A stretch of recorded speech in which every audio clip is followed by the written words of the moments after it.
العظيم الذي لا إله إلا أنت خلقتني وأنا عبدك وأنا على عهدك ووعدك ما استطعت أعوذ بك من شر ما صنعت وأبلغ بنعمتك علي وأبوء بذنبي فاغفر لي فإنه لا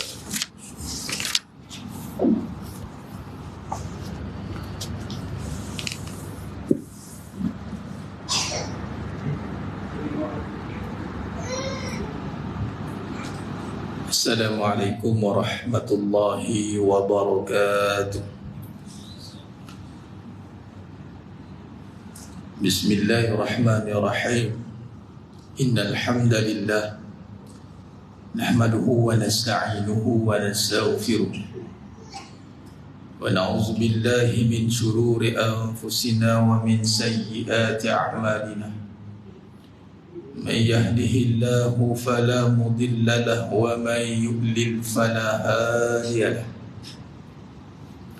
أشهد أن لا إله إلا الله وحده لا شريك له وأشهد أن محمدا عبده ورسوله اللهم صل على سيدنا محمد وعلى آل سيدنا محمد رب يسر ولا تعسر بتمم بالخير رب اشرح لي صدري ويسر لي أمري واحلل عقدة من لساني يفقهوا قولي اللهم افتح علينا حكمتك وانشر علينا من خزائن رحمتك يا أرحم الراحمين والله الذي لا إله إلا هو عالم الغيب والشهادة هو الرحمن الرحيم والله الذي لا إله إلا هو الملك القدوس السلام المؤمن المهيمن العزيز الجبار المتكبر سبحان الله عما يشركون هو الله الخالق البارئ المصور له الأسماء الحسنى يسبح له ما في السماوات والأرض وهو العزيز الحكيم ولا حول ولا قوة إلا بالله العلي العظيم ولا منجا من الله إلا إليه أما بعد أيها المؤمنون اتقوا الله usikum wa iyaya bittaqwallah faqad fazal muttaqun. Sinan jemaahnya dimuliakan Allah Subhanahu wa taala. Mudah-mudahan kita semua tergolong dalam golongan hamba-hambanya yang benar-benar bersyukur. Amin ya rabbal alamin. Alhamdulillah. Summa alhamdulillahi ala kulli hal. Alhamdulillahi ala kulli ni'mah. Pertama mula dan selama-lamanya merafakkan setinggi-tinggi syukur kehadrat Allah Azza wa Jalla di atas segala nikmat yang telah Allah kurniakan kepada kita hari ini, terutamanya nikmat iman, amal ketaatan. Adalah dengan nikmat iman yang telah Allah kurniakan hanya sahaja kepada hamba-hambanya yang terpilih. Hanya sahaja nikmat iman ini Allah kurniakan kepada hambanya yang terpilih. Surah An-Nur ayat 35. Yahdillahu linurihi may yasha. Allah memimpin hidayah dan petunjuk pada siapa yang aku kehendaki. Menterjemahkan nikmat iman itu adalah dengan kita menterjemahkan dalam bentuk ketaatan. Bagaimana nak menterjemahkan nikmat, nak menjadi hamba yang bersyukur dengan nikmat iman yang besar ni, yang hanya dipilih oleh Allah untuk masuk dalam Islam. Tak semua yang masuk. Jadi caranya adalah kita menterjemahkan dengan ketaatan. Dengan iman itu tidak asing, tidak boleh dipisahkan dengan ilmu. Yarfa'illahu allazina amanu minkum wa utul ilma darajat.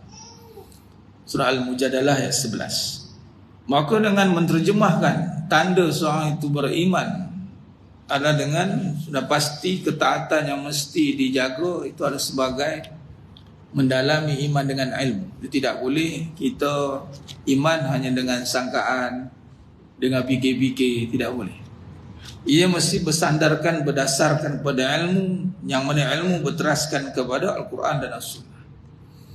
Alhamdulillah, pada malam yang penuh barakah ni menyambung pengajian kita dalam ilmu yang dalam kategori ilmu ini ada ilmu wajib al-wajib, wajib bagi segala kewajipan. Kata Tuan Guru Dr. Muhammad Syukri dalam sesi kata penulis qala musannif. Bulan lepas kita sentuh dah mukadimah kata penulis. Di sini ada dua versi kitab ni ya. Versi yang pertama, versi yang mungkin ada di tangan tuan-tuan semua, yang tidak ada di atas kepala muka buku tu, kepala atas tu kata pengantar khas. Ada versi yang kedua, versi yang telah ditambah nilai, yakni versi yang padanya ada kata pengantar khas. Tidak ada banyak perubahan lah. Tapi tak apa, di tangan saya ini dua-dua ada. Dua-dua ada. Jadi kita akan rujuk kepada kedua-duanya. Mungkin ada yang beli, yang ada padanya ada kata pengantarnya ni, atasnya ada kepala ni. Nah, saya kira yang ada sekarang tak ada kan? Tak apa. Jadi kita boleh guna dua-dua sekali. Saya akan rujuk selaraskan dia. Mungkin ada penambahan-penambahan yang perlu ditambah dalam yang jilid yang awal yang ada sekarang, yang tuan-tuan sedang jemaah yang muliakan Allah Ta'ala ini adalah jilid yang pertama. Jilid yang terbaru ni adalah keluaran terbaru ini yang ada kata pengantar khas daripada Dato' Dr. Hafidh Al-Akiti, Timbalan Pengurusi Jabatan Kuasa Tertinggi Majlis Raja-Raja Hal Ehwal Islam dan Fellow Pusat Pengajian Islam Oxford. Baik, alhamdulillah jemaah yang muliakan Allah SWT. Kata Tuan Guru Dr. Muhammad Syukri, beliau mengatakan bahawa dalam perbincangan kita yang lepas, beliau mengatakan kalau Tuan Musrat surat 6, surat 7. Baik. Surat 7 lah. Surat 7 tambahan pada kedudukan ilmu. Di sini surat 7 ni dia tak letak kedudukan ilmu. Tapi di sini sebelumnya kata penulis terpanggil. Penulis terpanggil untuk bersama-sama membanting itu. Atasnya itu ada penambahan kepada ilmu akidah Islamiah merupakan ilmu yang amat penting berbanding ilmu-ilmu Islam yang lain. Itu tambahan. Di sini nak mentaukidkan, nak mengukurkan jemaah sekalian, kita duduk malam ni, kita sedang duduk pada ilmu akidah Islamiah, dan dalam kategori ilmu ini ilmu yang terpenting berbanding ilmu-ilmu Islam yang lain. Ia membincangkan prinsip asas secara menyeluruh. Ia membincangkan prinsip asas secara menyeluruh ke arah mengenal Allah serta sifat-sifatnya, dan perbincangan tentang Nabi, Rasul dan tempat kembali segala makhluk setelah mati. Perbincangan tentang Allah ni menjadi keutamaan jemaah sekalian. Sebab apa? Mana mungkin kita boleh datang suatu tempat tidak mengenal Tuhan punya tempat. Datang kenduri, ni rumah siapa? Meredah dia. Tak boleh, haram. Dah bawa cari mana tahu rumah tu. Tengok orang lain, sudah katanya. Salah rumah. Kena minta halal. Kalau tidak, saya tak halalkan. Sudah, kena muntah kat situ juga. Jadi kita datang ke bumi milik Allah. Allah jadikan bumi ini, tiba-tiba tak mengenal Allah.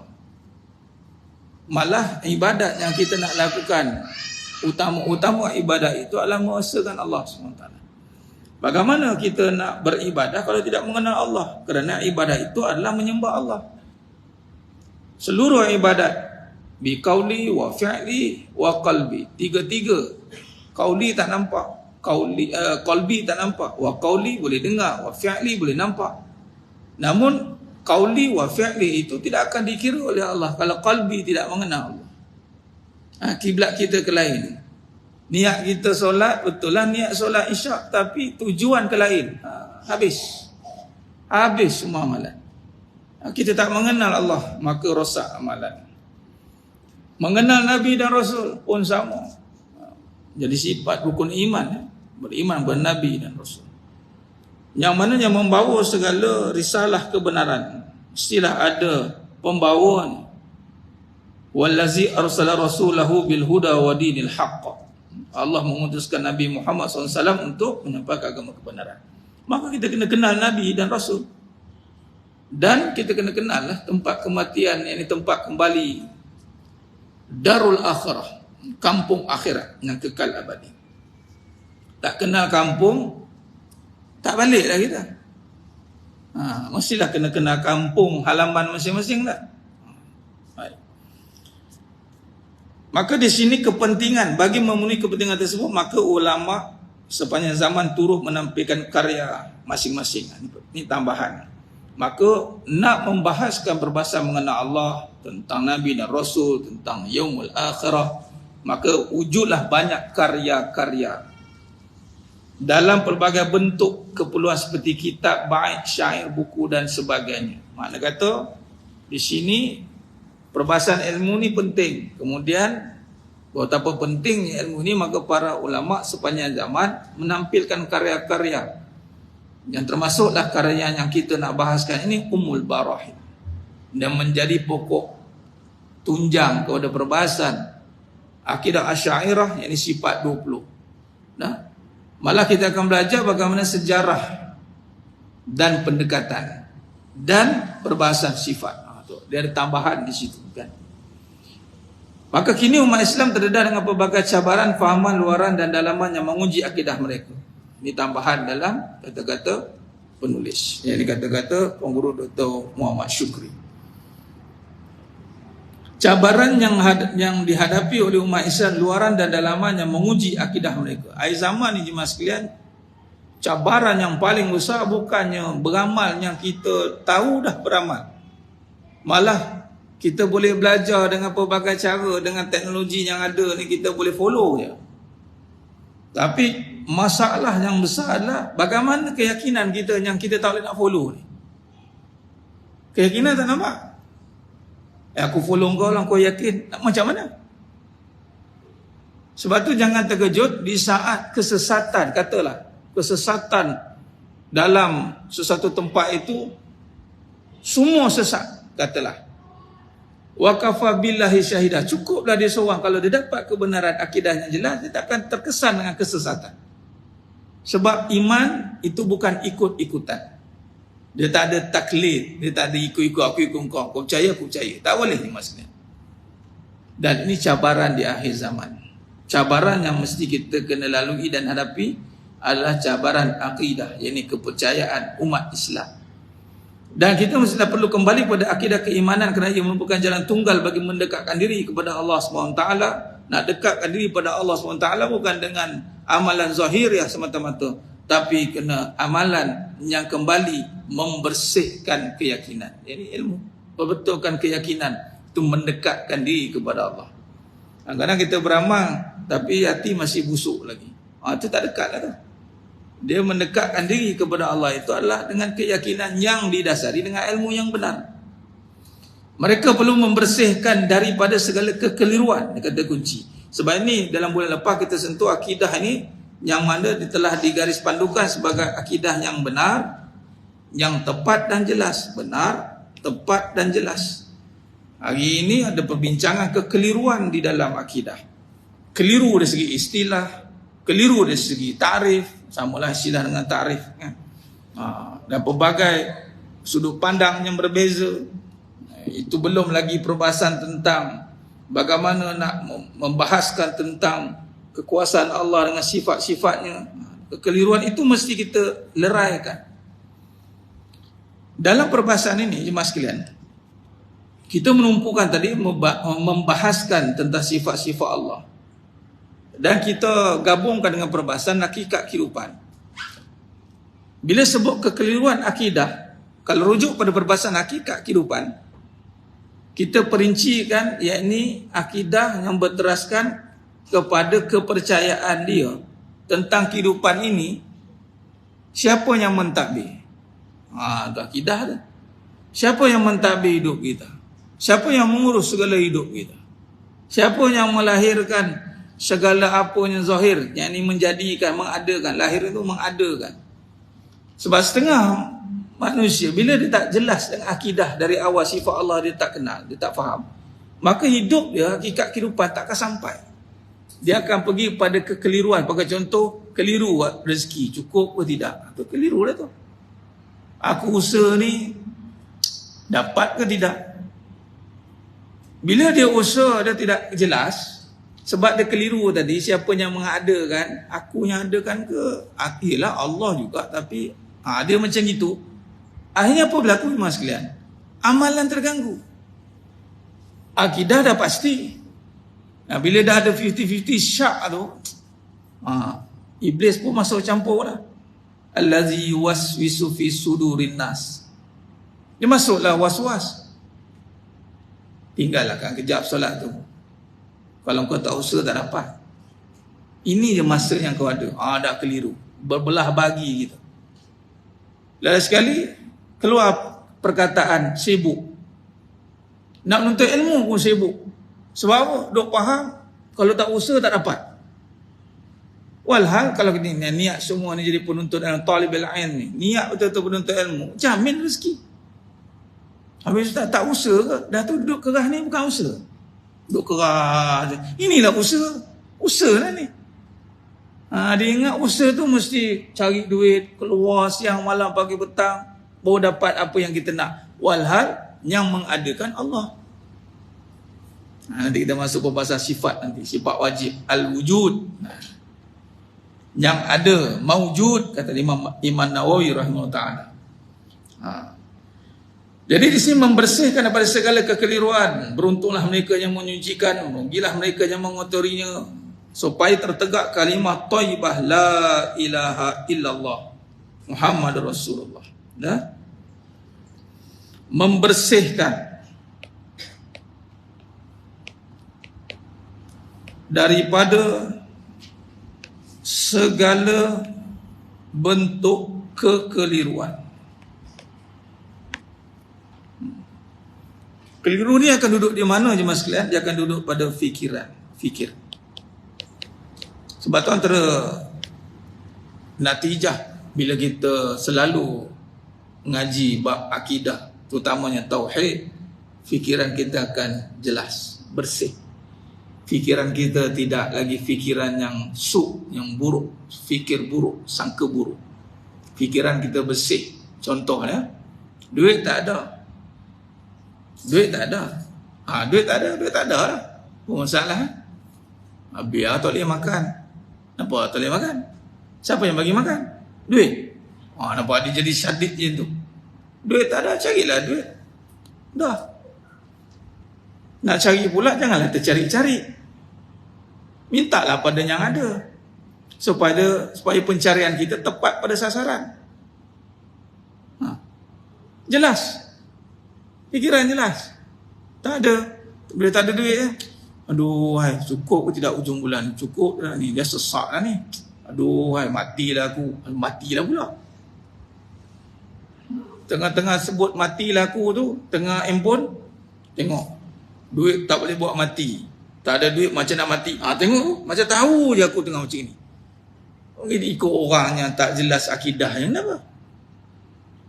Keadaan dunia kalau kita bahaskan dengan akidah dan tauhid, maka kita akan jelas. Barulah kita boleh berfikir dengan waras untuk berusaha. Macam mana nak berusaha kalau ada risau? Cuba. Masalah memanglah masalah. Duit tak ada. Memang sifat duit tak ada. Kalau ada pun tunggu tak ada sekali lagi. Nampak kita dah belajar ni. Kita cara bila kita kait dengan hakikat kehidupan. Cara dia mas sekalian. Keliru tu ada pada fikiran. Keresahan pada perasaan. Perasaan keresahan pada jiwa.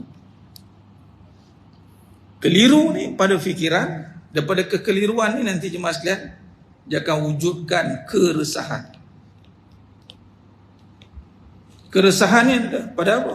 Kejiwaan, jiwa-jiwa. Dia resah pada jiwa. Yang ni bahasanya pada hati. Kerana fikirannya keliru. Bila keliru, maka dia tak ada ilmu, dia tak belajar, tak duduk gini. Sebenarnya kita duduk gini, kita sedang meluruskan fikiran.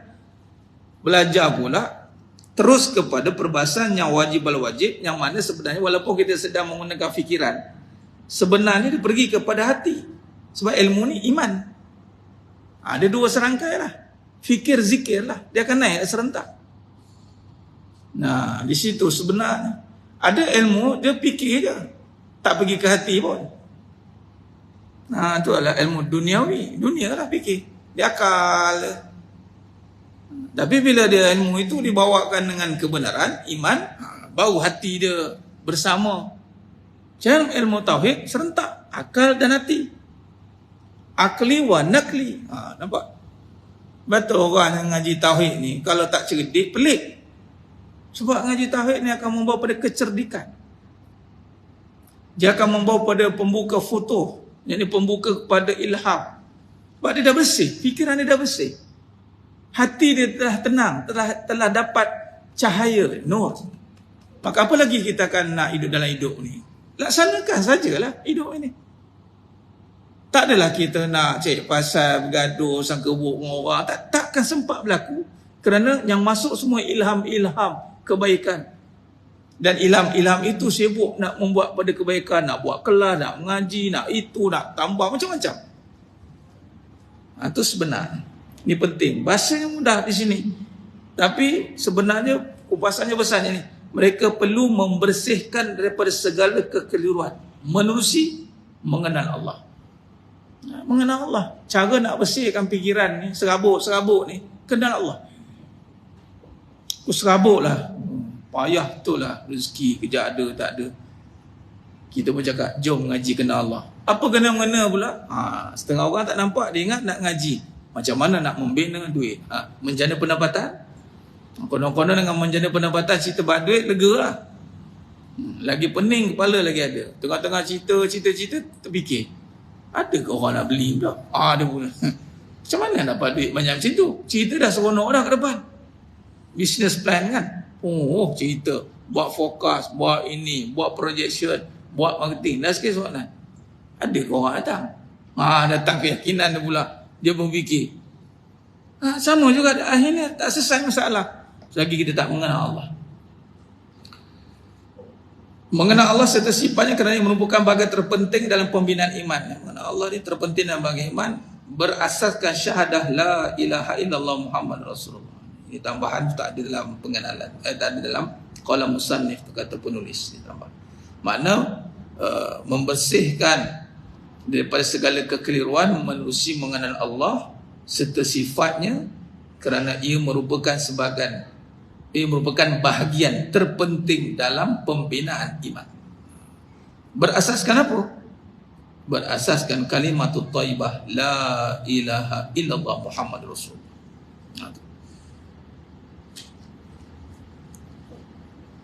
Mereka perlu berpegang teguh kepada Tuhan Yang Maha Esa. Ni. Sebab apa kena berasaskan syahadah ni? Kenapa kena ada berasaskan syahadah la ilaha illallah?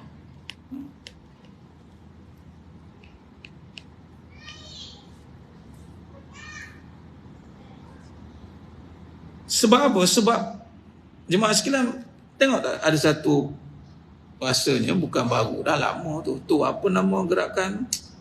Allah Akbar. Allahumma salli. Al-Haq apa? Syihab.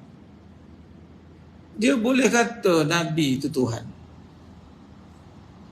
Kita fikir ni satu perkara perlu diingat. Orang pelik, macam mana tak boleh ada macam itu? Kita pun jawab, itulah hidayah. Lepas tu kena minta Allah jaga hidayah kita. Jangan ingat kita lepas. Rabbana la tuzigh qulubana ba'da idh hadaitana wa hab lana min ladunka rahmah innaka antal wahhab. Jangan kita ingat kita lepas. Menunjukkan bahawa baati ni kalau Allah tak bimbing macam itu jadi. Sebab apa Allah tak bimbing? Asas dia tak buat la ilaha illallah. Dia tak pergi pada asas. Kalau dia bahaskan la ilaha illallah, ada pula dia sebut tapi tak bahas pula. Ada satu yang terbaru tu dia sebut la ilaha illallah Muhammadur Rasulullah. Tapi dia bila tak syarahkan kembali sifat itu kepada kalimatut thayyibah, maka dia akan terpesong. Dan pula syarahan tu pula mestilah berpegang teguh kepada sifat dia. Ada pula yang ambil perbahasan kalimat thayyibah tapi perbahasannya macam-macam mas. Di sini perbahasan mestilah menusi satu bukti dan hujah yang nyata di sini. Yang ini yang saya tulis ni ada dalam kitab ni lah, kitab terbaru ni. Bukti-bukti dan hujah yang nyata. Nak bahas ni, orang bahas kan tak ada bukti, tak ada hujah yang nyata, ada bubur sangkaan. Tak boleh. Yang kedua, mestilah jelas, berbalik pada perbahasan awal tadi, jelas, terang, tepat dan jelas. Terang tu adalah benar lah. Benar ni, makin ngaji tentang Allah, kita makin nampak, hati kita lapang. Dia tak boleh saya di sini kena minta Allah, minta. Jangan sampai kita bila ngaji pasal Allah kita makin berkeruk kita buat. Makin rasa macam payah lah, tak seronok lah. Hati-hati. Mana tak pergi pada terang. Patutnya walaupun sesusah mana, memang susah ngaji bab tentang Allah. Macam mana nak kata senang? Sebab memang perkara yang paling tinggi, pencipta kita, kan? Yang pertama. Keduanya, bukan bersalah dengan sifat kita, memang ada susah. Tapi sifatnya nanti ngaji tentang Allah terang. Terang hati. Terang hati dia. Tepat dan jelas. Perbahasan mesti tepat dan jelas. Berpaksikan Al-Quran dan hadis. Sudah pasti berpaksikan Al-Quran. Itu dia tak balik pada Al-Quran dan hadis. Itu jadi macam zihar tu. Habis mampu gapu dah habis. Yang keempat, ulama muktabar. Okay. Bersandarkan kalimat thayyibah tadi, maka dibahaskan dengan bukti-bukti dan hujah yang nyata, terang, tepat dan jelas, bersandarkan Al-Quran dan hadis dan upasan para ulama yang muktabar. Itu tambahan. Baru bawah tu penulis terpanggil. Baru masuk penulis terpanggil untuk bersama-sama membanting. Itu kita dah bahaskan. Baik. Maka hari ini kita masuk terus kepada pendahuluan ke surat 10. Dan di sini kalau yang bersih baru muka surat 12. Minta maaf, muka surat 15. Dah. Okey. Sejak alam roh lagi manusia sudah mengaku dan bersaksi terhadap ketuhanan. Ini Allah SWT. Sebaik saja roh-roh keturunan anak-anak Nabi Adam alaihissalam dikeluarkan dari sulbi mereka sebelum dihantar ke alam dunia sebagai seorang manusia yang memiliki roh dan jasad. Sedia maklum, bermula manusia itu ni roh, kemudian dijadikan jasad. Itulah jasad yang bermula dengan Nabi Adam AS daripada tanah min turab. Nabi Adam AS saja daripada min turab. Dan seterusnya keturunan itu daripada air mani yang hasil dari tulang sulbi. Dan dihantar ke dunia, maka bergabunglah roh dan jasad. Tapi roh itu jemaah sekalian, dia telah bersaksi. Wa iz akhadha rabbuka min bani adama min zuhurihim zurriyyatahum wa ashhadahum ala anfusihim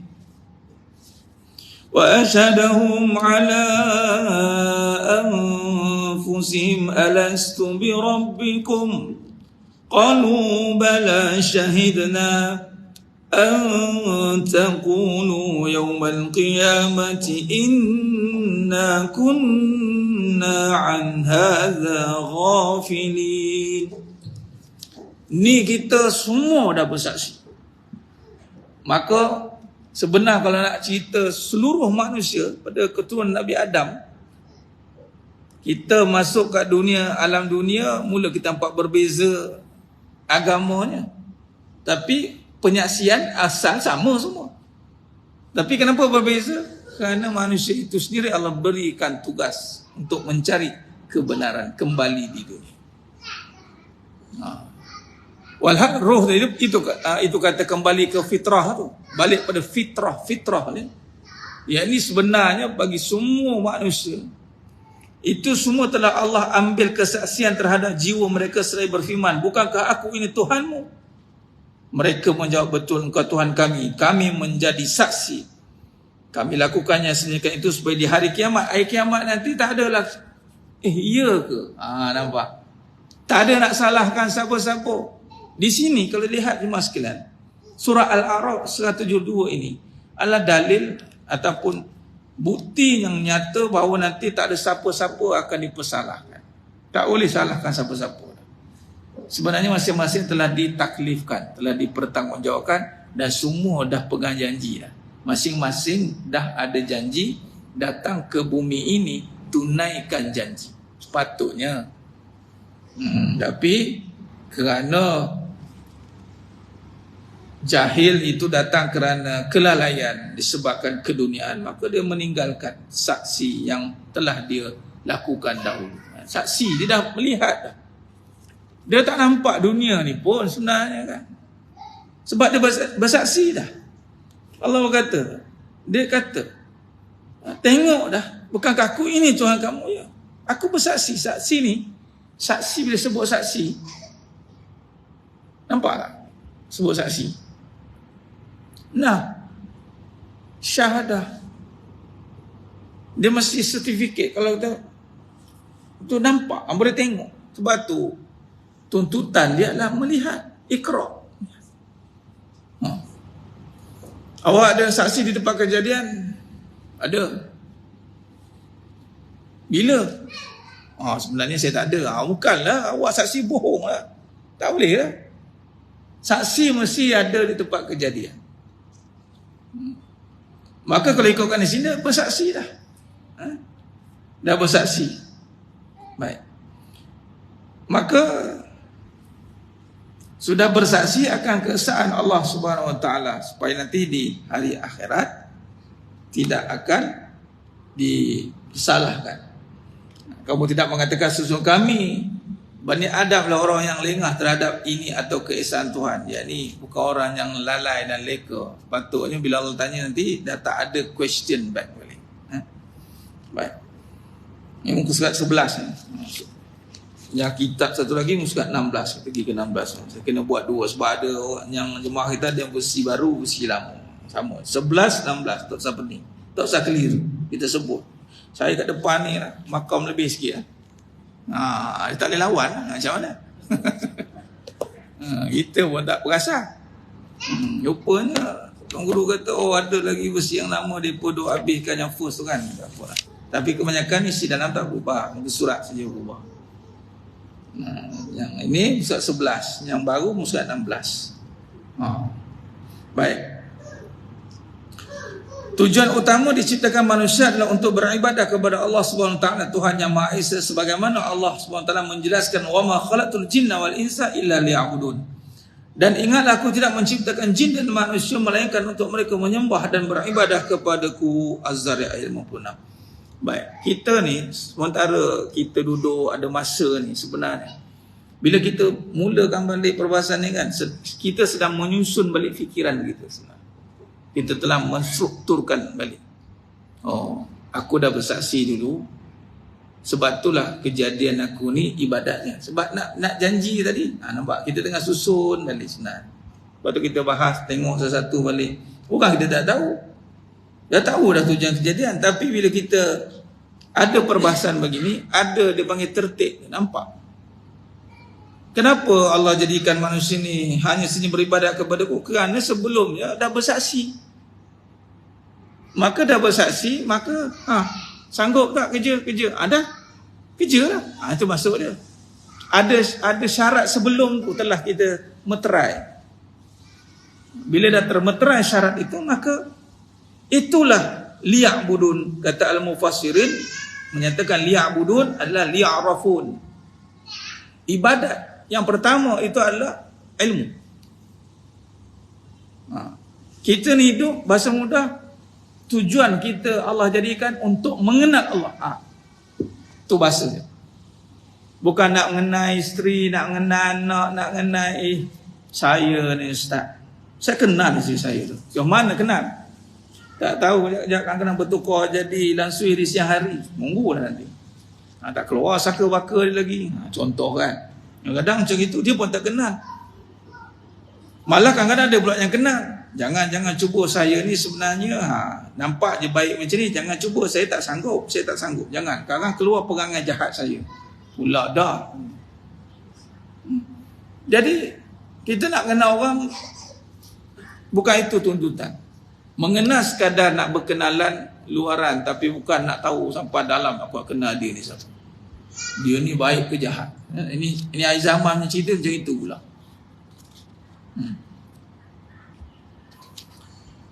Liya'budun adalah bermaksud liya'rafun. Tuntutan mengenal Allah itu.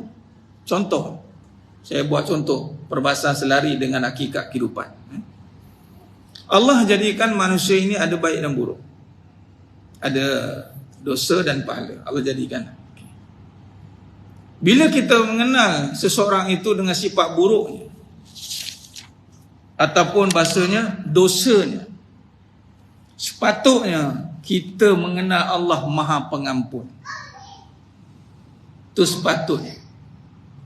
Memberi peluang kepada pendosa itu, katalah ni yang nampak depan mata.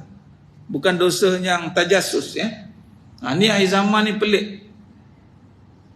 Kita tak ada masalah dengan dia. Si fulan A ni si fulan B. Saya si fulan B, dia ni si fulan A. Okey. Si fulan A ni berkawan dengan si fulan C. Si fulan C ini nampak buruk si fulan A. Si fulan B tak tahu.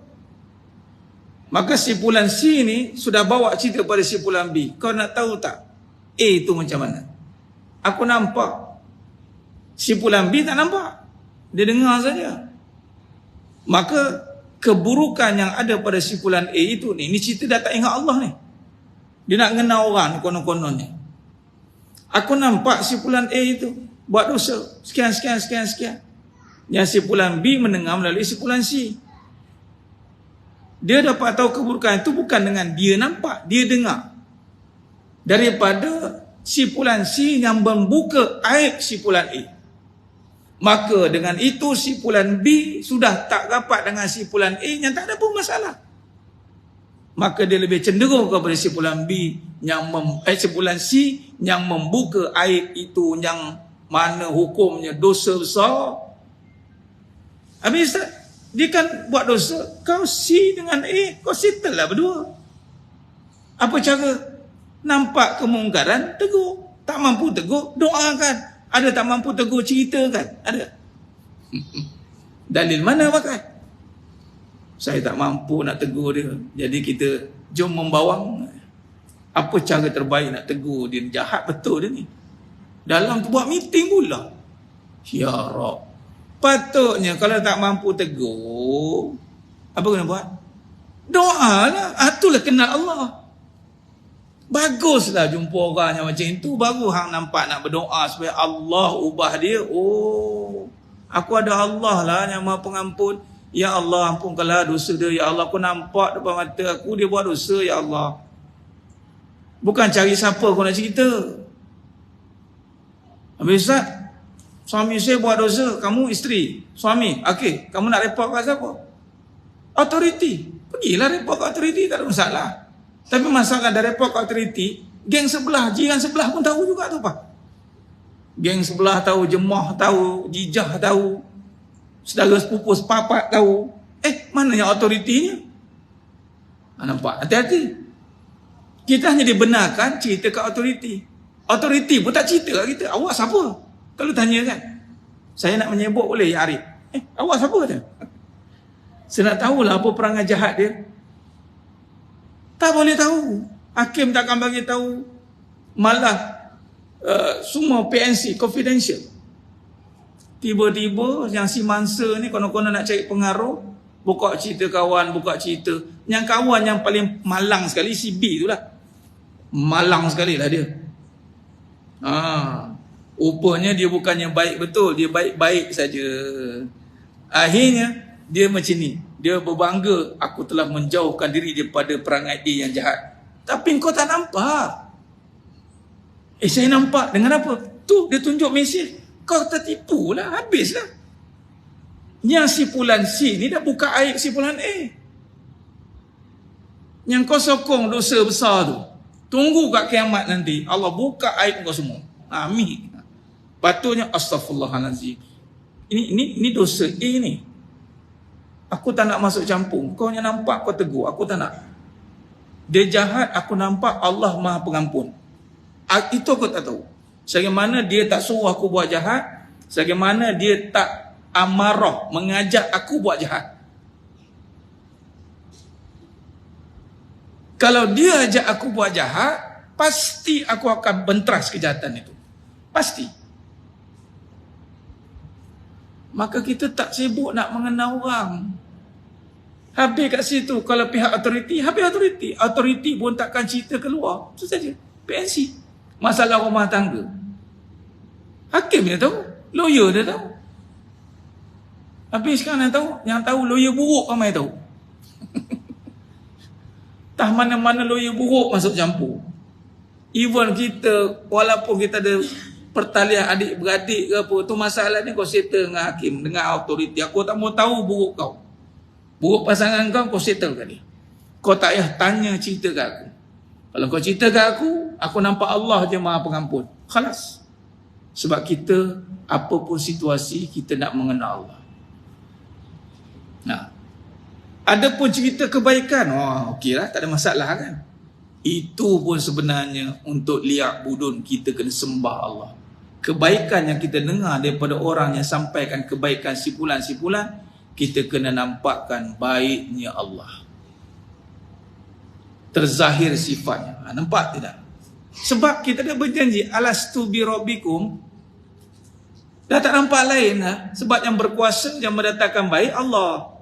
Yang mendatangkan buruk pun Allah. Itu namanya takdir. Kalau kita nampak terlihat keburukan seseorang itu, ya Allah takdirkan keburukan itu sampai, maka kita yang Allah takdirkan dapat kebaikan ni, angkat tangan doakan keampunan sipulan A, sipulan itu. Ya Allah, kalau betul kau ikhlas. Rupanya banyak hari ni hubungan yang pura-pura saja.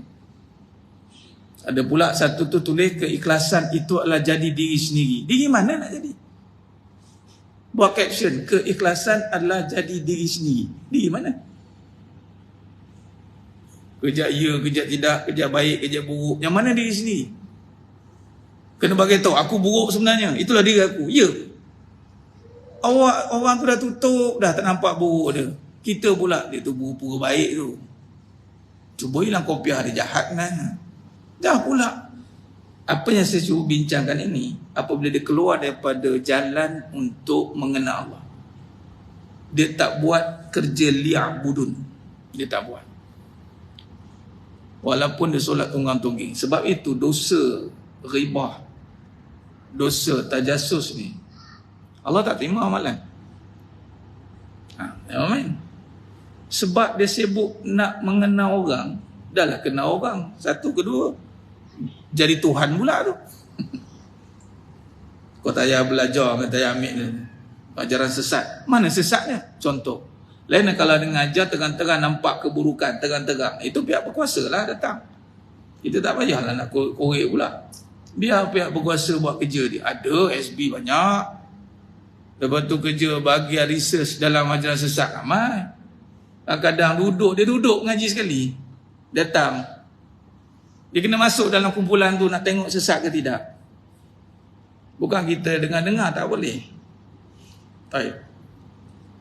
Maka beribadah kepada Allah SWT tidak akan berlaku kecuali dengan niat yang jelas. Nampak tu? Dengan niat yang jelas, iaitu sengaja beribadat hanya kepada Allah, Tuhan yang Maha Esa. Sengaja berbuat demikian pula tidak akan tercapai matlamatnya. Sengaja. Faham? Apa kata? Cuba kali bawah itu. Sengaja. Apa makna sengaja? Rela. Ataupun saja aku. Itu rela tu. Makna apa? Tak ada sebab lain lah. Tak ada kata sebab dapat itu, dapat ini. Walhal kita sebenarnya banyaklah hajatnya kan. Tapi kerana buat ibadat, kita tak kaitkan dengan hajat kita. Ibadat itu solid hanya kerana Allah. Pahala, pahala dibenarkan. Itu sebab Allah jamin, Allah tawarkan. Yang nak dibincang di sini hanya Allah adalah perkara yang tidak kita niatkan selain Allah. Contoh solat, nak anak baik. Itu selain Allah tu. Jangan yang sekalian solat sebab nak anak baik. Jangan. Nak anak baik, buat apa? Didiklah dia. Ajarlah dia. Ambil watan sekali. Satu. Dan yang paling penting nak anak baik, ud'uni astajib lakum. Doa lah. Itu contoh. Sengaja berbuat demikian pula tidak akan tercapai matlamatnya kecuali dengan mengenal Allah secara tepat. Sengaja tidak akan dapat kita capai kalau kita tak kenal Allah dengan tepat. Kita tak kenal Allah dengan sifat yang maha kekal. Contoh, ataupun sifat Allah yang maha kaya. Kita tak kenal. Bila tak kenal Allah yang maha kaya, nak buat tu nanti dia tanya, apa aku dapat? Habis Walhal maha kaya kan. Kita hidup pun kita tak minta, nafas pun tak fikir. Patutnya jelas kat situ. Atau tepat. Supaya kita buat baik ni tak berfikir-fikir. Kita tak nak buat baik ni berfikir-fikir. Beribadah ni terfikir-fikir. Ya tak ya tu was-was lah. Yang lebih parah, rasa rugi pula. Nak datang kelas ke tak nak? Nak datang kelas nak konteng lain hari ni. Contoh kan. Dengan cerita nak sampai minggu kelima tu. Dahsyat kan. 3 minggu terusan. Minggu ketiga, keempat, kelima. Bagus. Semangat kena ada. Tapi jangan kecundang di tengah jalan. Niat kena jelas. Kerana Allah. Jangan kerana ngisi masa lapar. Tinggal lagi. Sibuk lagi tinggallah. Jangan kerana nampak buah lain. Habis nanti. Tak dapat tinggal. Jangan kerana sebab ikut orang. Habis. Jangan kerana tengok siapa yang bercakap ikut orang ni mana guru. Walhal ikut ilmu akan bertemulah guru. Kalau ikut guru semata-mata belum tentu jumpa ilmu. Hati-hati. Melainkan Nabi SAW. Bila kita niat nak menuntut ilmu, sungguh nak ilmu. Ya Allah, aku nak ilmu mengenal Allah. Ya Allah, aku nak ilmu mengenal Kau. Ya Allah. Mas sekalian, pernah tak tulis dalam wishlist, bahasa wishlist, harapan. Nombor 1 kan kita tahun hijrah. Ni dah masuk Rabiul Awal, Rabiul Awal. Kita awal Muharram itu lagi kan kita niat azam. Cuba kat sini. Ada tak azam kita nombor 1 nak kenal Allah? Tak terfikir macam dah kenal rasa. Jemaah sekalian, ni berlaku dekat saya. Ni saya cerita lah. Kenapa Allah takdirkan saya sehingga boleh ke sini. Dia bukan datang tiba-tiba. Tahun 2008 tak silap saya. Bukan. 10. Mal hijrah. 2010 hijrah kita berapa? Lupa saya. Ditolak. Tahun 2010 tu Mal hijrah datang satu desakan. Saya tulis wishlist saya nombor 1. Saya tulis saya nak kenal Allah. Jangan ingat kita ngaji suagama kita kenal lah. Tak jauh, jangan ingat kita duduk nasi kita kenal isteri kita dah. Yang depan mata belum tentu kenal. Ini kan yang gaib. Tapi kita tak pernah minta nak kenal Allah. Jadi minta mas sekalian. Bila minta sungguh nak kenal Allah, ya Allah aku nak kenal, kan itu tuntutan liya'budun. Maka Allah pertama sekali Allah akan buat kita nak menuntut ilmu. Kemudian berjumpalah dengan sebenar guru. Dan bila sebenar guru ni cabaran dia banyaklah pula. Sebab apa? Cabaran nak kita istiqamah. Nak tengok baik buruk. Sebab itulah kadang-kadang berhenti tengah jalan. Macam-macam cerita berlaku. Tu. Mengenal Allah SWT secara tepat. Dengan kata lain, tidak berlaku penyembahan kecuali dengan niat dan tidak berlaku niat kecuali dengan ilmu. Nampak? Perbahasan dia. Takkan berlaku dengan niat dan niat takkan berlaku dengan ilmu. Ilmu takkan berlaku dengan minta dia. Tak berlaku. Tak ada minta pun. Ilmu ni datang tiba-tiba memang sekalian. Ilmu memilih tuan dia. Ilmu ni sifat yang datang pada Allah yang alim. Ilmu ni cahaya. Ilmu mencari tuan. Kalau tak minta, tak dapat. Lepas tu kena minta. Minta. Maka dapatlah Allah akan kurniakan ilmu. Baik. Justru amat penting bagi setiap yang bergelar Muslim untuk mengenali Allah SWT sebagai asas kepada pembangunan kerohanian dan material pengabdian seorang hamba. Material ini perbahasan tentang zahiriyah. Zahiriyah. Kerohanian dan jasmani. Rohani dan jasmani, material. Bila sebut sebagai asas pembangunan kerohanian dan pembangunan pengabdian dari sudut amalan, itu mesti bergabung. Hakikat syariat ini tidak boleh terpisah. Dia tak boleh dah Allahu Akbar kemas dah rasa. Tiba-tiba kemas tu sebab apa tu? Tiba-tiba macam itu sejuk apa dia sejuk. Ya tak ya juga. Sejuk. Gigil, ingatkan takut, sejuk juga. Dia kena clear lah. Penzahiran tu kita buat ni kenapa? Tapi sebenarnya kekhusyukan, buat contohlah. Ketertiban kita solat Allah sebab tenang tu datang dari hati yang betul-betul nak mengenal. Nanti kita pergerakan kita akan automatic slow and steady. Relax. Itu adalah metode pengabdian seorang hamba. Mengenal Allah SWT adalah satu suruhan Islam bagi setiap mukallaf dan tidak dapat dipisahkan dari kehidupan dunia hingga ke hari akhirat. Tak boleh pisah. Tak boleh pisah. Dan dia tidak boleh berpisah. Cukup setakat ni je kita mengenal Allah. Tak ada cukup setakat ni. Tak boleh maksudnya. Mengenal itu jangan jalan ilmu yakin. Ilmu dan amal sehari. Amal itu juga bukanlah amal yang kita sangka kita dah boleh buat tadi. Oh solat saya dah boleh amal. Dah, amal ni nak mengamalkan keyakinan kita tadi. Contoh datangnya sakit, macam mana beramal kita? Sakit ni macam mana? Kita gelisah ke? Kita marah-marah ke? Atau kita mula terima? Atau kita mula ikhtiar tanpa perlu berkata-kata? Tak perlu nak tahulah. Macam-macam lah saya berubat ni. Tahulah. Dia mula rasa macam kesangsian tu. Tak boleh. Itu amal lah tu. Kalau begitu berlaku, maka kena refresh balik akidah tau. Sebab tu Ustaz, kenapa masalah ni bertali arus datang dia kadang-kadang tu? Sebab nak cek akidah kita. Sampai tahap ni mas sekalian, kita akan melalui masalah. Dia panggil apa? Tak ada masalah, padahal masalah. Dia macam itu. Susah tak merasa susah. Perbahasannya atau tagline yang saya buat, susah tak merasa susah, senang tak merasa senang. Sebab apa? Sebab dia telah merasa akan kebesaran Allah. Dalam susah pun dia merasa kebesaran Allah. Dalam senang dia melihat juga tanda-tanda kebesaran Allah. Khalas. Nampak kat situ. Jadi tak boleh dipisahkan dunia hingga akhirat. Dalam rangka menjayakan kehidupan seseorang di dunia dan akhirat, Allah SWT perlu diakui oleh hati.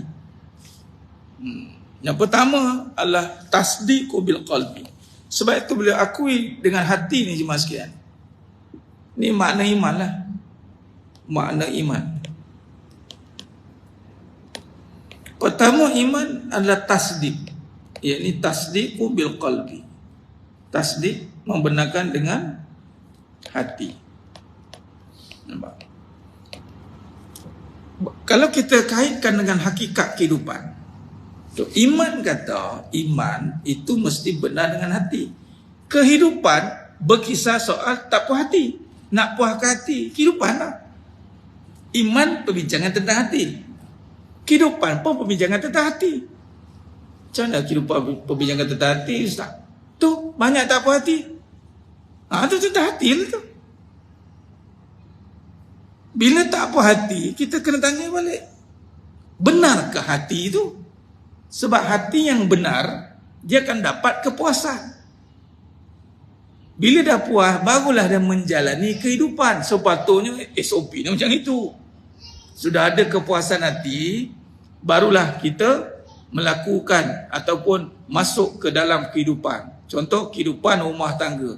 Dah puas hati ni, hati dah benar. Hanya sayang tu Allah je. Dalam hati ni dah kenal Allah je maha kasih sayang. Barulah berkahwin dengan kasih sayang Allah. Bukan bila dah kahwin, mana kasih sayang saya? Kenapa awak tak bagi kasih sayang? Macam ni kah? Mulalah. Jadi sinetron. Mulalah saya kecewa. Siapa yang hati-hati maksudnya? Siapa yang dalam hidup dia ada kecewa, iman tak lepas. Ya Allah, takut ngaji hari ni. Saya takut. Saya cukup takut. Tiba-tiba keluar, abang tak puas hati tu dengan kamu. Sudah. Asal aku tak puas hati. Sebab tu saya ni masuk dalam cerita amali. Bukan peribadi, amali. Jemaah sekalian, ni semua dah berkahwin ke? Dah. Tapi bujang 3 lah. Masih bujang lah kan. Dia kalau dah menamatkan bujang 4. Bahawa dah menamatkan zaman bujang. Kalau kata tak bujang lagi, tak, 3 lagi tu kosong.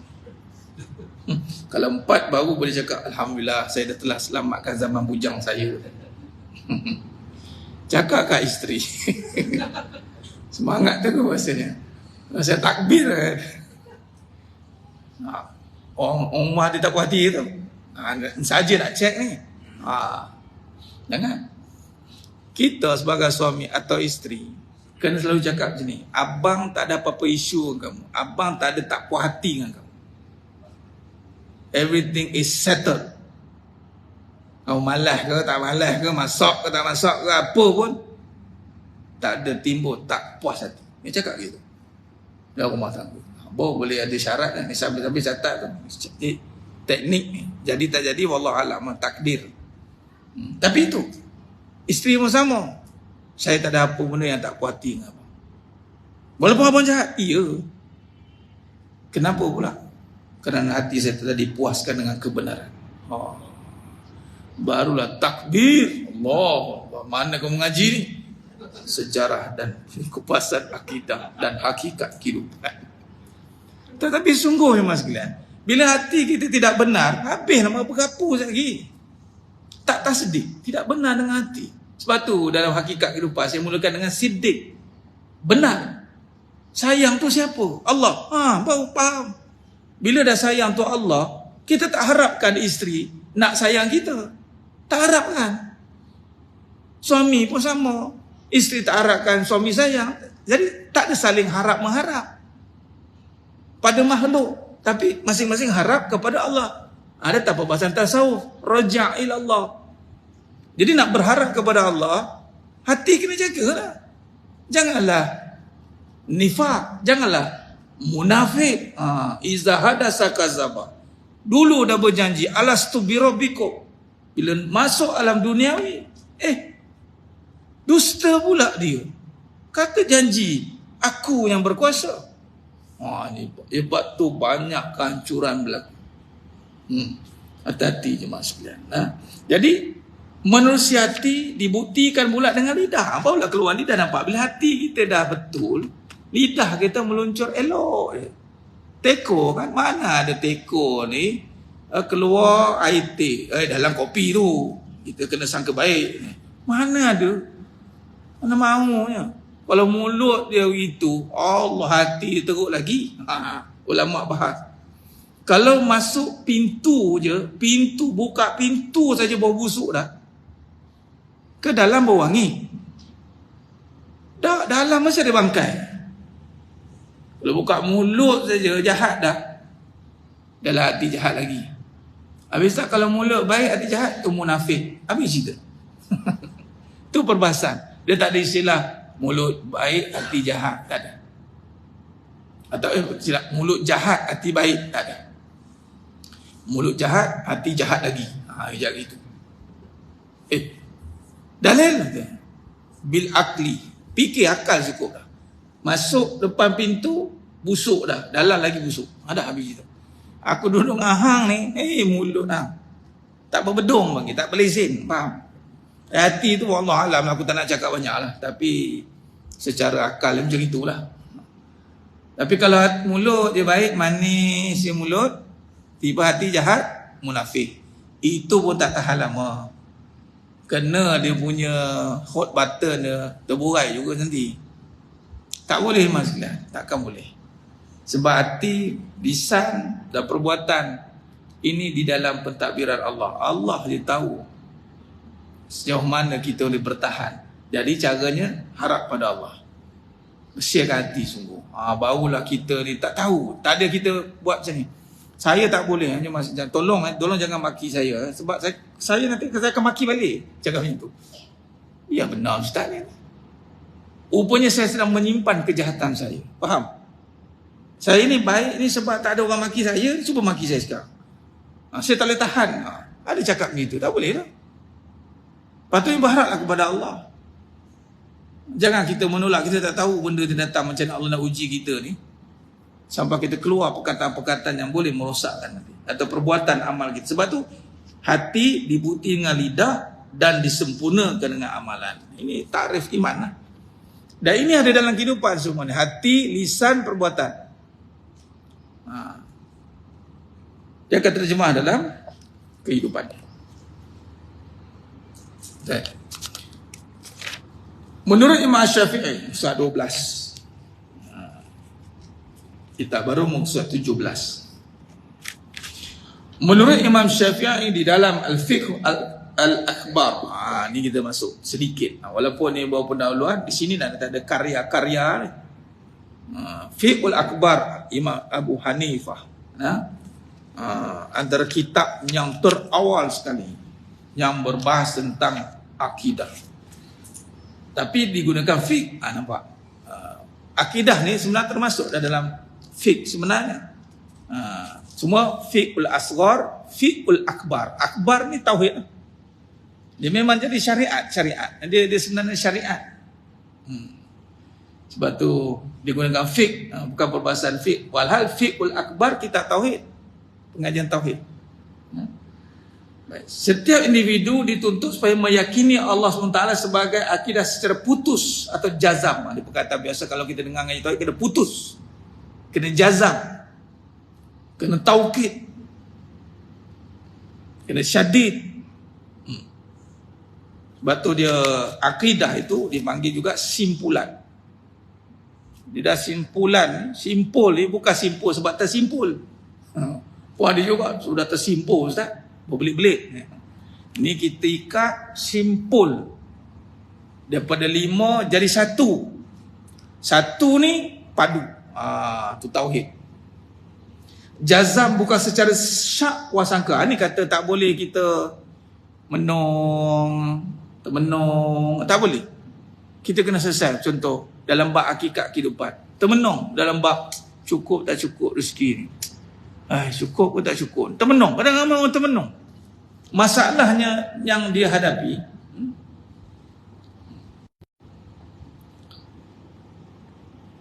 masalah yang dihadapi bukan untuk ditermenung. Sebab itu dalam syak wasangka, dia kena cari ilmu lah. Ilmu lah yang akan. Sebab tu bila kita ada masalah, bila macam masalah-masalah apatah lagi tentang melibatkan tentang masa depan, rezeki, kelas yang terbaik duduk kelas tauhid. Duduk lah. Tengok sekali Allah datangkan yakin. Ni komen macam. Tapi guru sampaikan, apa kata terbaca pula. Tapi guru sampaikan ilmu, dia kata guru mulut jahat. Hati. Ada pesen yang bercakap, dia ni tengok ilmu. Kalau dalam bab akidah, Kadang kita nak bagi satu baik, sentapan, sentakan dalam Quran. Contoh, ulaikal an'am balhum adall. Bunyi macam soft kan. Walhal kalau bahasa ni, kau ni teruk macam binatang, faham? Lagi teruk pada binatang, faham? Baru dia ada akal sikit. Orang macam ni biasanya perkataan kebenaran yang nanti kita masuk juga dalam perbahasan lisanul haq. Kata-kata kebenaran dia tajam dan pedih bagi yang terluka. Dia dah ada luka oleh dunia. Walhal perbahasan ni ada perbahasan yang perit, yang pahit. Pahit ini dia hanya rasa pahit bagi orang yang tak luka. Tapi kalau dia itu ada luka, air yang biasa pun jadi pahit, jadi pedih. Jadi sebenarnya bagi yang dah terkesan dengan dunia, terluka-luka tu, dia dengar perkataan-perkataan kebenaran memang akan menyakitkan. Dia kata ustaz ni orang datang nak mengaji, dia hentam kita pula. Padahal bukan kita cerita tentang Allah. Contoh nanti kasih sayang. Kita siapa kata? Kita kaitkan dengan diri, kaitkan dengan kehidupan, kaitkan dengan Allah. Bila tentang Allah, kita hancurkan diri kita yang dok berbangga-bangga tu. Tu fasada jasada, binasalah jasad bila bertemu dengan al-haq. Nak bawa dia pun lagi kan, dah habis kan. Tapi golongan ni dia tak tahan. Sebab apa? Bagi saya itu sebagai bayaran untuk dia. Nah, contohnya kalau nak orang kata apa, nak berubat kan, bila dah sakit, ada perjalanan sakit yang akan menyembuhkan. Ada perjalanan sakit akan menyakitkan. Kalau dia tu memang dah melalui fasa yang salah, maksudnya dia sedang melalui sakit lah. Salah kan? Jadi kalau dia benar ikhlas mengaji kerana Allah, sakit dia itu proses kepada penyembuhan. Memanglah doktor luka, dia gosok, dia tonyok, dia mengaung kawan kat situ. Tapi lepas tu okey. Tapi ada yang sakit, kemudian dia tak nak bersihkan, dia tak nak rawat, dua-dua sakit juga. Dia tak ada pilihan. Tu saya kata kafarah. Dia tak ada pilihan. Aduh pedihnya, aduh sakitnya. Kalau dia lagi, sakit akan menyakitkan. Lebih parah, kait orang, ajak join sekali. Jangkit berjangkit. Hati dia kecewa, dikecewakan. Dia carilah geng-geng yang mana boleh bersekongkol dengan kekecewaan dia tu. Kemudian buatlah grup WhatsApp, geng-geng kecewa. Sama lah kita. Kita sama lah. Kau pun kena dengan dia. Kena geng lah kita. Geng-geng bawang Rangers. Itu dia kan. Jazam bukan sekadar syak wasangka. Adapun zon ni anggapan dan taklid menurut kata orang tanpa berfikir sendiri, tidak memalai dah urusan akidah. Tak boleh, dia tak boleh zon ni sangka-sangka, anggapan tak boleh. Dan tak boleh taklid ikut kata orang, tak boleh. Tak cukup, bahaya. Kita kena duduk dalam perbahasan yang mensyarahkan. Sesiapa yang mengingkarinya boleh menyebabkan kekufuran sebagaimana Allah SWT menegaskan fa'lam annahu la ilaha illallah. Maka ketahuilah bahawa sesungguhnya tiada Tuhan melainkan Allah. Maka kalau kita mengingkarinya, yakni contoh, maksudnya kat sini bila kata Tuhan, bila kata hanya Allah, akal tu dia kena jazam. Hanya Allah, tak ada lain. Bila sebut ilah dia, kita ni orang beriman Islam, disebut Tuhan saja, kita kena terus pergi kepada Allah. Illallah. Dia tak ada banyak Tuhan-Tuhan, tak ada. Dia tak ada. Walaupun dalam kita menafikan dalam kalimat thayyibah la ilaha illallah tu, penafian itu bukan kerana banyak Tuhan. Penafian itu kerana kekuasaan Allah itu dibanyak-banyakkan pada tempat yang tak sepatutnya. Itu sepatutnya. Sayang tadi dibanyakkan kepada makhluk. Dialah yang bagi kasih sayang. Nak nafikan yang itu. Sayang ni illallah. Kuat obatnya, tongkatnya, apanya. Bukan sebab banyak Tuhan yang tongkat, bukan itu. Kuat itu telah dicerakinkan, dia telah rebak kuat tu, akhirnya isbat dia salah. Pakai tongkat Ali pun kuat, habislah. Minum Milo, anda jadi sihat dan kuat. Nak kuat, minum Milo, habis. Dia isbat tu, kuat tu dia isbat dekat Milo, habis nak nafikan kuat itu tiada pada Milo, hanya ada pada Allah. Jadi kalau ikutkan lam alif ni, lam ini dipanggil mad ta'zim. Pertama nafi, mad, lam nafi dan mad ta'zim. Rukun yang pertama menafikan, yang kedua membesarkan, mengagungkan. Ini kena ada dalam perbahasan fa'lam annahu la ilaha illallah.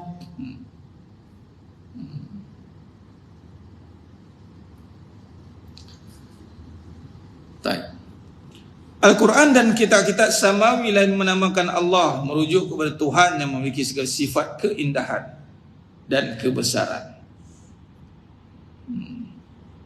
Beriman kepada Allah SWT dengan mentauhidkannya pada zat, sifat dan af'al, perbuatan. Mentauhidkan pada zat, sifat dan perbuatan adalah tujuan utama ilmu tauhid. Itu jadi kata tauhid, menyatukan segala yang berbahas tentang zat, sifat dan perbuatan. Ia merupakan nadi utama bagi rukun iman, maka setiap Muslim wajib percaya dan mempelajarinya melalui bidang pengajian. Kalau kita ni usuluddin, ni kita berbahas dalam, kalau dalam bab pecahan ilmunya usuluddin. Baik. Allah SWT menjelaskan, ya ayyuhallazina amanu aminu billahi wa rasulih aminu billahi wa rasulihi wal kitabil ladzi nazzala ala rasulih والكتاب الذي أنزل من قبل ومن يكفر بالله وملائكته وكتبه ورسله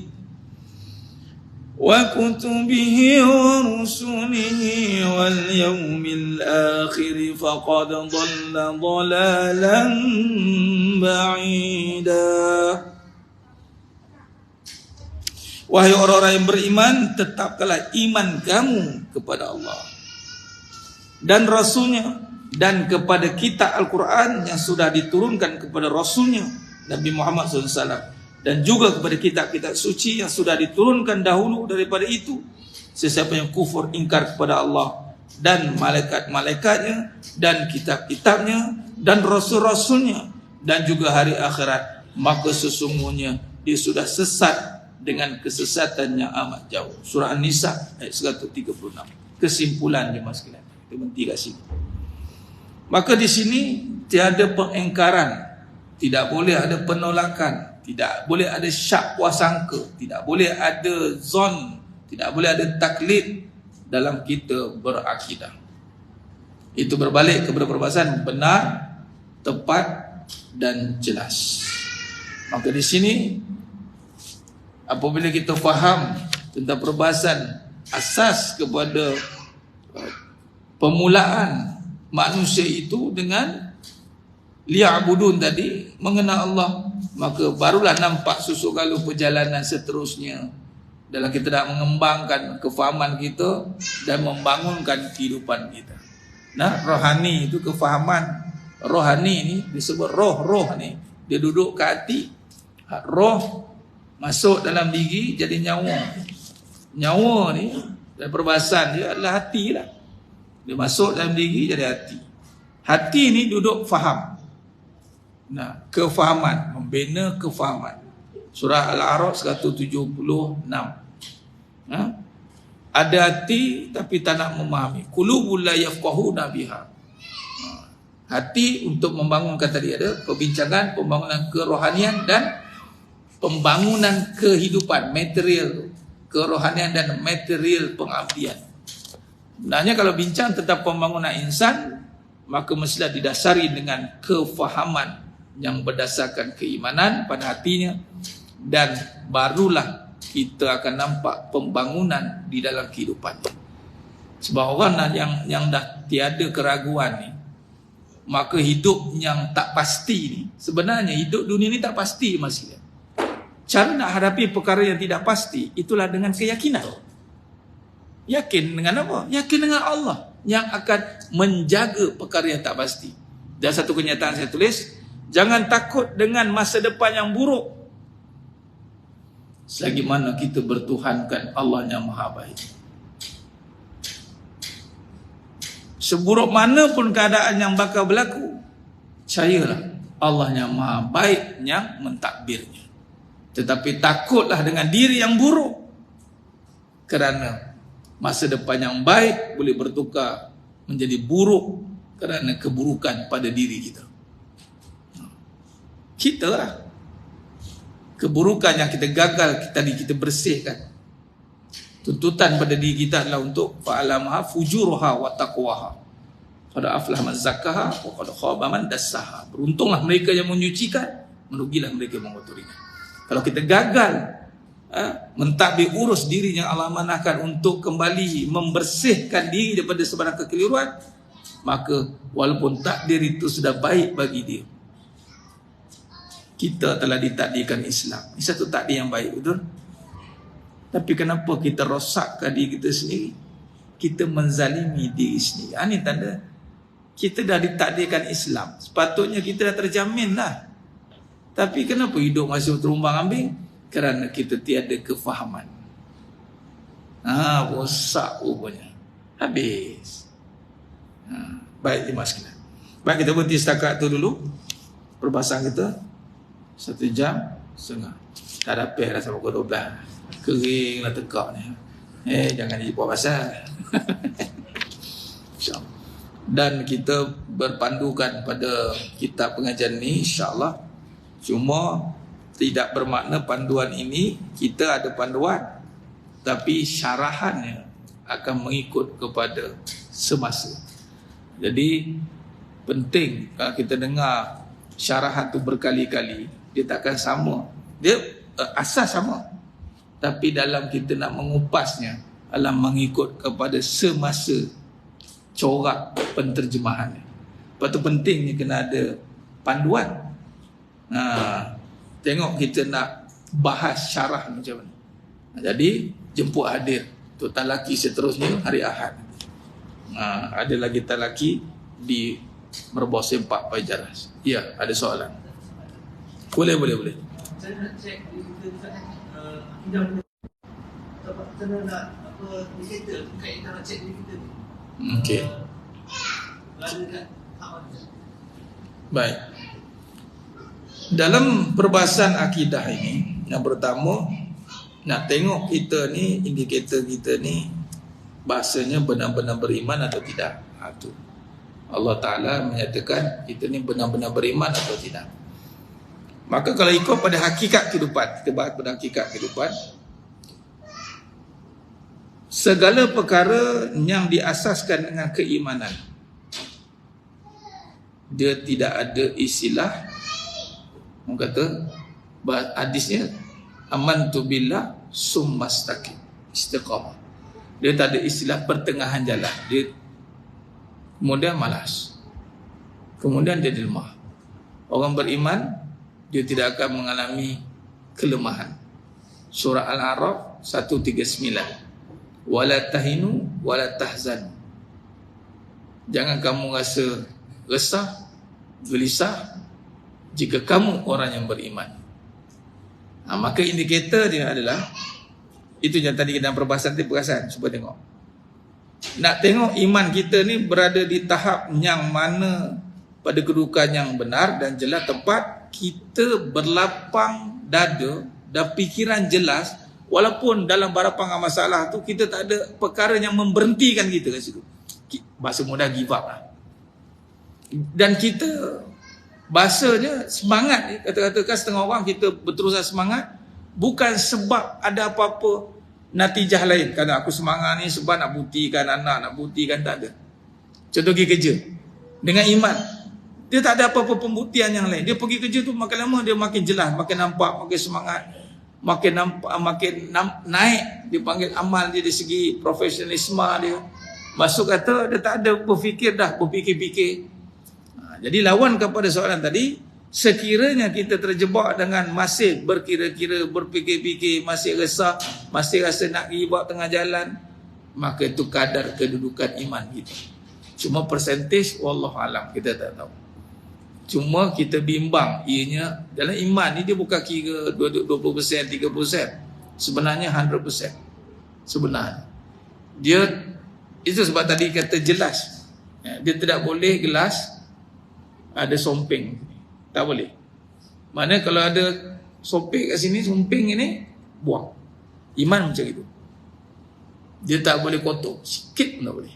Dia kena bersih. Sebab tu selalu ada pembersihan. Pembersihan. Dan kita kena ada selalu dipanggil jadidu imanakum. Kalimatut thayyibah tadi asal la ilaha illallah tu perbanyakkan. Pasal nak lemah dia, itu keadaan iman kita yang naik dan turun. Keadaan iman kita Nabi kata naik dan turun. Naik dan turun. Itu ya keadaan. Bila tengah turun cuba tengok apa? Resah datang, gelisah datang, fikiran selaru, malas pun datang. Cuba tengah naik iman. Tengok. Pukul 10.23. Ni iman tengah tinggi semua ni. Kita lajak pukul 11 pun. Okey Ustaz. Cuba dengan iman tengah turun. Allah. Batang hidung pun tak nampak. Tak ada Ustaz, ada masyarakat, ada lain Ustaz, tak apalah. Contoh je. Dia macam tu. Dia akan nampak perkadarannya. Jadi, nak tepatnya, wallahualam. Kita takkan tahu keadaan kita, melainkan kita berharap. Kenapa kita tak tahu keadaan iman kita? Adalah kerana kita nak letakkan pengharapan kepada Allah yang tanpa henti. Berharap selalu dengan Allah. Berharap selalu dengan Allah. Ya Allah, jaga iman aku ya Allah. Jaga iman aku ya Allah. Itu. Tapi kalau kesan tadi, kalau datang ceramah saja, malas tu nak pergi ceramah. Tu iman saya problem tu. Nak pula Ustaz, lawan lebih. Ni yang nak dengar ni. Contoh kan. Lawan lebih pun semangat. Tu pun masalah ke. Kita nak macam semalam saya ada bincang di kuliah. Semalam maghrib di Ampak. Kita ni, hati kita ni, sebelum kita nak af'al, perbuatan, kita kena sejahtera. Macam tadi, kita kena membenarkan dahulu. Kita kena selamat. Merasai keselamatan itu sudah ada dalam diri, barulah nak berikhtiar apa pun. Contoh, katalah ambil security. Kan? Hati kita pasang security itu bukan sebab hati tak selamat. Sekadar kita nak bersyariat. Bukan nanti bila dah pasang, baru lega. Saya kata tu malam tengok lopong depan tu. Rasa macam ada orang masuk, keluar masuk. Risau saya. Apa-apa yang jadi sekarang? Orang ini. Macam-macam pula cerita dia tak. Salah tu. Patutnya kita tenang dah. Sebab kita dijaga oleh Allah. Dah tu, security tu syariat saja. Kita nak bersyariat saja. Hakikat sudah dipenuhi dalam hati. Bekerja bukan sebab tak puas atau tak cukup rezeki.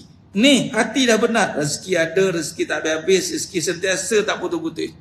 Kita keluar kerja, bersyariat saja. Kalau kita ni makam wali, silakan tepuk dan selak jadah, datang duit sendiri. Prong mengalir. Tapi kalau kuali, pergi kerja. Ada syariat. Tapi bukan sebab Allah rezeki aku ni. Tu mana hati problem. Iman lah. Di hati ni iman sebenarnya. Cuma dalam mutaakhir ini, bila dikaitkan hati dengan iman, orang tak boleh terima. Contoh hati ni apa? Perbahasan tentang susah hati, sakit hati, anxiety, depression, apa kat hati lah. Nak mudah perbahasan kat hati lah. Bila kata ini tentang iman ni, melenting. Dia cakap apa? Saya tengok orang yang kuat iman pun kena juga. Apa bukti kuat iman? Tu dia kuat solat. Itu kan kuat iman. Tu kuat solat. Tu dia kuat mengaji, bukan kuat iman. Tu kuat mengaji. Kuat iman kat mana? Ujian. Kalau dia kuat mengaji, ujian ni kemudian dia hadapi dengan steady, ngam-ngam lah. Cantik lah. Ngaji pun kuat, iman pun kuat. Dia sebab ada satu ketika tu dia anxiety, dia cakap macam-macam saya dah buat, cakap apa saja amalan saya tak buat, tapi kenapa masih ada depressed? Dia kata dia sangka amalan itu menyatakan iman. Belum tentu, itu bukan penyataan iman. Kita pun tak tahu. Ni salah faham masyarakat lah. Walhal saya masih pertahankan, dan alhamdulillah insya-Allah ni dah perjalanan nak habiskan master dan sambung PhD ni. Antara perkara yang saya akan pertahankan adalah bagaimana hati tu dengan iman dan kaitan penyakit masa kini ni, anxiety semua ni. Memang kita akan bagi tahu bahawasanya keadaan hati itu tergantung pada keadaan iman. Hang tempulang anak Hanafi pulang. Dia tadi kan, hang engkar, hang tanggung. Itu jaga ni. Wallahu a'lam. Khair. Boleh? Boleh? Mana ada 3 minit ni, habis pukul 10.30. Sejam setengah. Muslimat? Boleh? Tak ada tak puas hati kan besok kan tak datang. Malas ustaz ni, orang nak ngaji tauhid, ke lain tak baginya. Memang sekalian, kalau kita nak uji motor ni power tak power, bukan tengok saja, pulas dia, bawa 240, tercabut tak enjin. Itulah iman. Iman ni bukan duduk menyandar ni, tak. Ini baru permulaan. Iman tu kat luar nanti ujian rumah tangga, ujian tadi, macam-macam ujian yang kita hadapi. Itu juga indikator tentang hati. Sebab tu kadang-kadang memang saya kaitkan hakikat kehidupan, soalan-soalan tadi itu adalah untuk buat trigger lah, buat spot check lah, buat kita panggil test run lah. Jadi kalau soalan itu tidak mendebarkan hati, okey lah. Kalau soalan-soalan yang trigger tu, berdebar, berderau tu kan, tu ada something, keyakinan lah perlu diatasi. Baik jemaah sekalian, insya-Allah alhamdulillah kita akan sambung pada perbahasan akan datang, pada seri yang akan datang, pada Jumaat yang keempat minggu depan lah. Nanti kalau nak datang dengan ulasan lagi, kita masih di Teratak Warisan Rauf, masih kita masuk dalam bab pendahuluan untuk, macam saya kata tadi lah, menambah pula kefahaman di sudut perbahasan. Mungkin syarahnya ada penambahan. Jemput datang pada hari Ahad ni, insya-Allah pukul 10 sampai pukul 11.30 macam tu insya-Allah. Wallahu alam. Mohon maaf saya ada kekurangan, terkadang ada kurang bicara dan penyampaian. Hanya Allah Taala sajalah yang mampu menyempurnakan perbahasan kita pada malam yang penuh barakah. Aku qouli hadza wa sallallahu alaihi wa lakum wa bil taufiq wal hidayah. Wassalamualaikum warahmatullahi wabarakatuh. Tangguh dengan tasbih kafarah dan suratul asr. Subhanakallahumma wa bihamdik, asyhadu an la ilaha illa anta, astaghfiruka. Bismillahirrahmanirrahim. Wal 'asr. Innal insana lafi khusr illa alladhina amanu wa amilus salihati wa tawassaw bil haqqi wa tawassaw bis sabr. Wallahu a'lam bis-shawab. Takbir. Allah